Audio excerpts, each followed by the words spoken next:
Ladies and gentlemen, welcome back. This is LPC Drop the Bass. Welcome back to LPC Drop the Bass Gaming, where I just do console reviews and play games. So this probably should have been the first video of a console review. This is my first console I bought. It is the Sony PlayStation 2. This is of course the fat model, as opposed to the slim one. Of course, most of you know what a PS2 looks like. This was Sony's second console. It was their most successful one. They launched this back in 2000. I think either March or November of 2000 in America. And so far from that point to 2013 or 14, it sold about 155 million systems worldwide, which is insane that this thing sold so well. There's a little... Okay, it's better. It's insane how much this thing had sold. And to be clear, this is probably one of my favorite systems. I had the slim model. The slim model was my first PS2. This is my second one.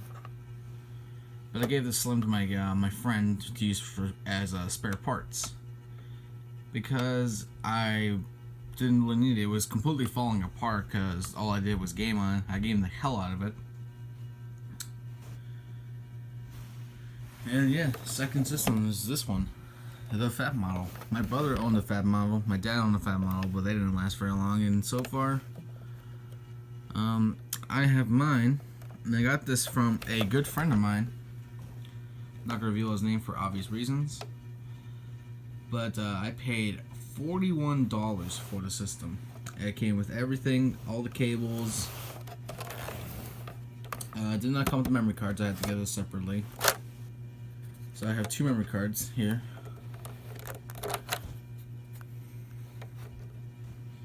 This is my main one, the 8 megabyte, and this is my backup. And also the one I use for bigger games, just like Gran Turismo 4, which is the biggest game I own. Now, what came with the system was the system itself, two controllers, a DualShock controller, and a Predator controller that only works for the fat model.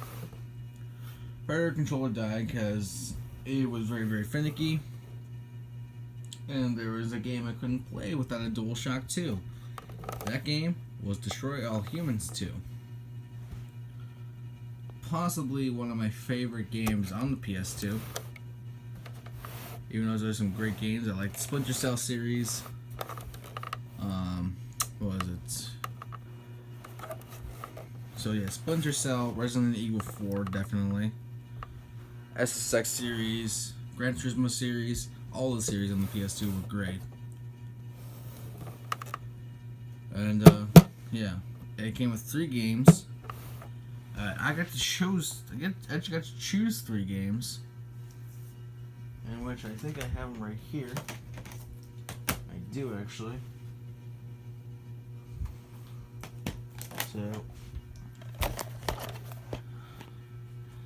I got to pick Gran Turismo 4, Need for Speed Underground, and Midnight Club 3 Dub Edition Remix. I like racing games, guys. And these games are like $2 each. For additional $2 for each game, I chose 3. This one's really dirty. I was really gonna pick Ratchet & Clank Up Your Arsenal, because that's probably my favorite Ratchet & Clank game on the PS2. And possibly on any series. And yeah, I just got those games. I got more games now, finally. It's about freaking time. Anyways, no more about the games. All that for $41. I think I got an incredible deal. I'll take a look at the system. It's big, it's really heavy. Maybe not as heavy as my Xbox One, but pretty close. And the reason why it's so big is because of this. There's an expansion bay port where you can fit a network adapter and also a 3.5-inch hard drive. which my buddy, he owns the second PS2. That's his main one, and he has the network adapter. I told him, if I ever come over to your place, can I take it off your hands? And he's like, sure. What the hell's it for? I'm like, well, it's for online play, which no one ever does anymore, and also for installing a hard drive to put games onto there. And believe it or not, guys, you can do a little magic and put in something called Framic Boot, which you can put onto a memory card via USB.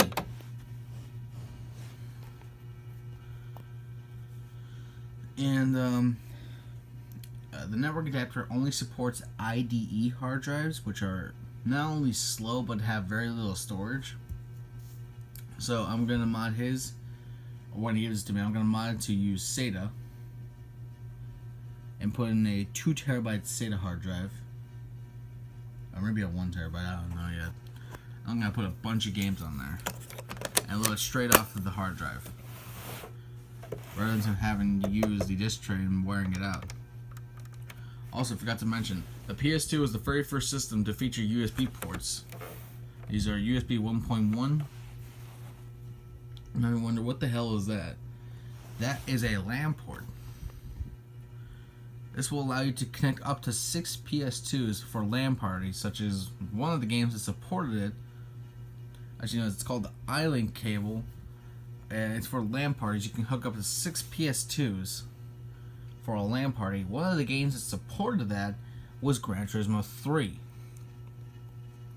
So each one of your buddies can hook up their PS2 if they have the fat model, because they don't work on the later versions of the fat model or the slim. Now this is the model SCPH-30001R. The fat PS2 that doesn't have the iLink cable is the 50,000 one. But it has a feature. It has an IR sensor.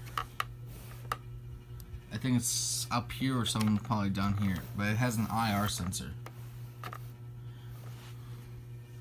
And it is faster than this. This is only like 394.6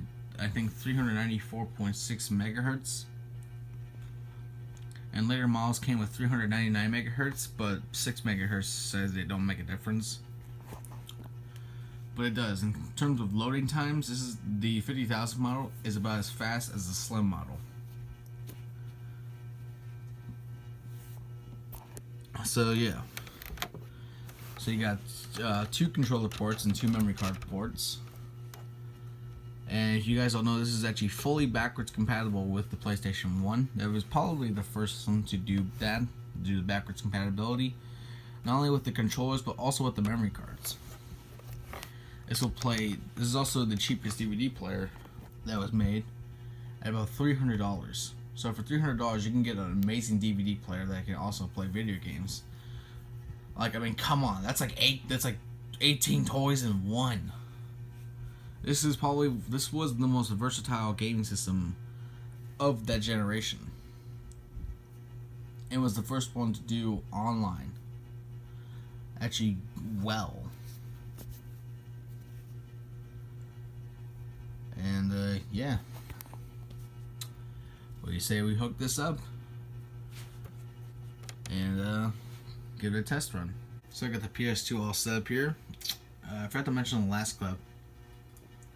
There's a power switch, a power port, AV multi-out where you can do composite, S-video, and component. And if you're in the USA and Canada, I think also Japan. But if you're in Europe and Australia, you can do RGB SCART. But you can't do component in Europe and Japan. Or Europe and Australia, excuse me. So they got RGB SCART. They never got component. We got component. I'm actually hooking this up through component right now. If you're going to use component cables, which I recommend you do, make sure you look on the back of your TV and it has red, green, blue connectors. And also red and white. Red and white is the stereo audio. Make sure it has the red, green, and blue connectors. And pick up yourself a set of component cables that are very well made. Very high quality. Like those, like the ones that are hooked up here, like $8. However, remember this. This is an analog signal. so it is very, very prone to interference. So it's a good idea to not to go too cheap with these. Now, I'm just using the cheapest ones I can find. I might just upgrade them later and give these ones to a friend of mine. I would recommend you go for the monoprice cables because those are much higher quality. They're not susceptible to interference. And again, this is still an analog signal. So again, don't go too cheap with the component cables. Anyways, enough rambling. Let's play some freaking games. So we can see it's got power, but it's not on. As you can hear, it's loud as hell. Let's see if there's a game in here.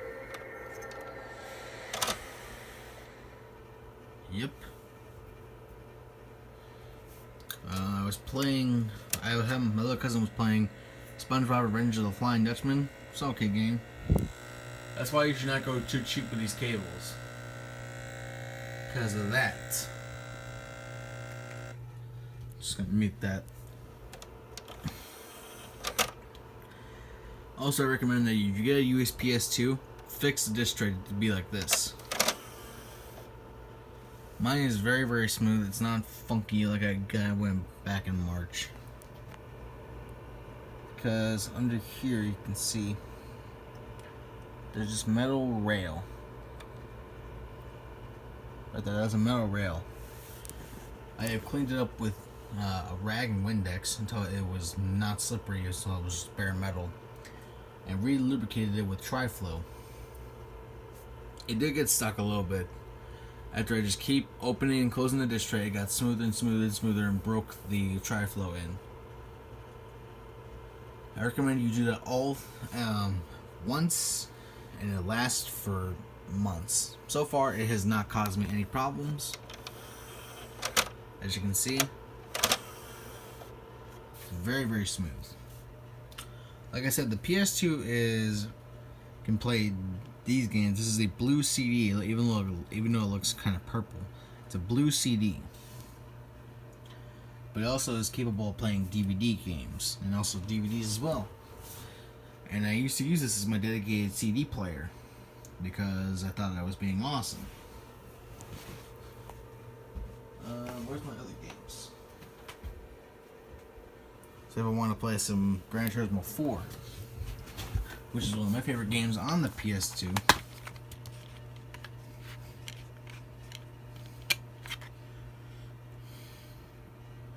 Yep.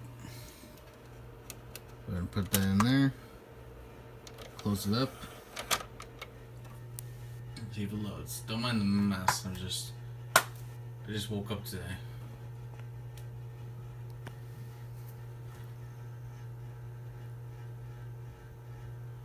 This game has a hard time loading.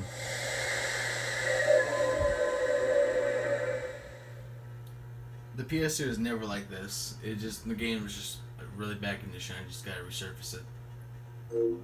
See? It loads right up. Now, that's my review of the PS2.